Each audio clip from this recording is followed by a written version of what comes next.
Mohammed wouldn't be the peace-loving founder of the tolerant and inclusive religion of Islam if he didn't terrorize somebody at the beginning of his final year.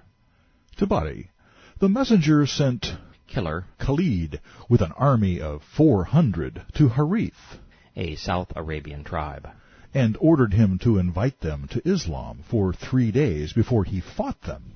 If they were to respond and submit, he was to teach them the Book of Allah, the Sunnah of his Prophet, and the requirements of Islam, which are to pay Mohammed the money. If they should decline, then he was to fight them. Submit or die. Mohammed's Islam wasn't the least bit ambiguous, nor was this messenger. Khalid was the Islamic militant who had bound and butchered an entire Arab tribe after promising them peace. Mohammed pretended to separate himself from the senseless slaughter of innocent families with an ostentatious public prayer. Yet the Prophet never repudiated Khalid's behavior.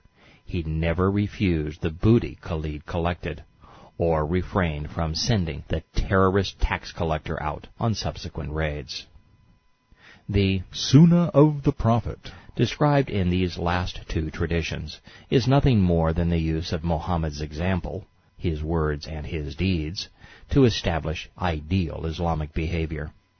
The Sunnah codifies religious rituals, customs, taxation, and law. This is the Hadith's parallel of the 33rd Surah, in which Allah commands Muslims to emulate Muhammad's example. The sole repository of these virtuous Islamic behaviors and words is in the Hadith, and only 4 collections are credible: Ishaq, Bukhari, Tabari, and Muslim, all tracing back to within 300 years of the Prophet's death. By way of confirmation, the Islamic scholar who translated Muslim's Hadith wrote, Sahih Muslim is a collection of the sayings and deeds of the Prophet Muhammad, peace be unto him. It is known as the Sunnah. These reports of the Prophet's sayings and deeds are called Hadith. Muslim lived a couple of centuries after the Prophet's death and worked hard to collect his Hadith. Each report in his collection was checked for compatibility with the Koran.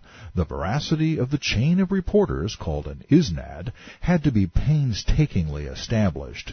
Muslim's collection is recognized by the overwhelming majority of the Muslim world to be one of the most authentic collections of the Sunnah of the Prophet Muhammad, peace be unto him. Muslim scholars and imams alike claim that the heinous deeds and immoral words which comprise the Sunnah were inspired by Allah. That makes the Hadith scripture. That means that pedophilia, incest, polygamy, fornication, rape, deceit, seduction, indoctrination, thievery, the slave trade, racism, fighting, piracy, bribery, intolerance, political assassination, mass murder, and, of course, terrorism, are authorized Sunnah, the only approved Islamic behaviors. As such, all good Muslims are bad people. To be a good person, one has to be a bad Muslim or a non-Muslim. There are no exceptions. If you believe the world needs more good Muslim rapists who conquer, plunder, terrorize, and murder while indoctrinating others to act in like fashion, continue to ignore the third commandment and tolerate Islam's existence. But if you believe these behaviors will lead to death and damnation, you may want to heed the words Yahweh etched in stone 3,200 years ago. Quote, "You shall not accept or tolerate, in the name or character of Yahweh, your deity, anything that is false, deceptive, or destructive." I suggest we follow his advice. In the last year of Muhammad's life, the wannabe prophet turned parasitic terrorist began to sense his mortality. He had more sex, money, and power than he could handle. The only thing left was immortality.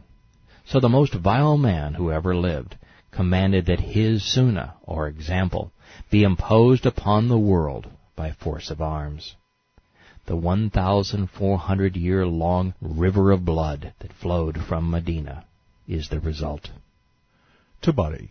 The messenger commanded me, and I sent riders announcing, Arabs, embrace Islam, and you will be safe. They surrendered and did not fight. I stayed, ordering them to fulfill the requirements of Islam. Then, to make certain no one would errantly accept Islam out of some misguided notion that it was a religion inspired by God, rather than simply one man's quest for sex, power, and money, Mohammad proclaimed, Tabari. None but the purified shall touch the Koran. Therefore, 100% of Muslims were compelled into Islam by the sword, or they were seduced by some errant interpretation. Allah's revelation persuaded no one. And I believe that's true today. Very few Muslims understand what the Quran actually says. Fewer still know the Sunnah, as presented by the first Hadith collectors, Ishaq, Tabari, Bukhari, and Muslim. And that's both good and bad. Good people, exposed to the truth, will reject Muhammad and discard Islam. That's good. But bad people continue to use the religious doctrine as it was conceived for their own gain. Tabari. Give the people the good news. Virgins and gluttony in paradise, and the way to attain it. By killing Christians and Jews. Warn them of the hell fire and the way to earn it. By being peaceful. Teach them the rights of the pagan pilgrimage, its practices, its obligations. That I usurped from Qusay.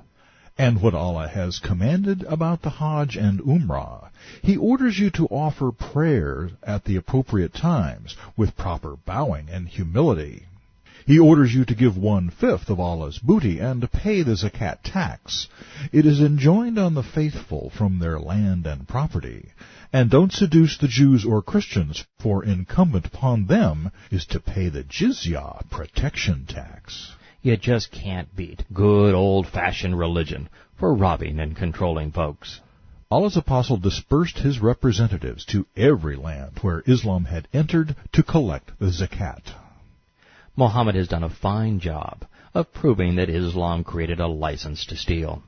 There is no reason to call the profitable profit plan a theory anymore. Religion is the damnation of mankind. Its rituals are an opiate, deadening the mind. But it's worse than that.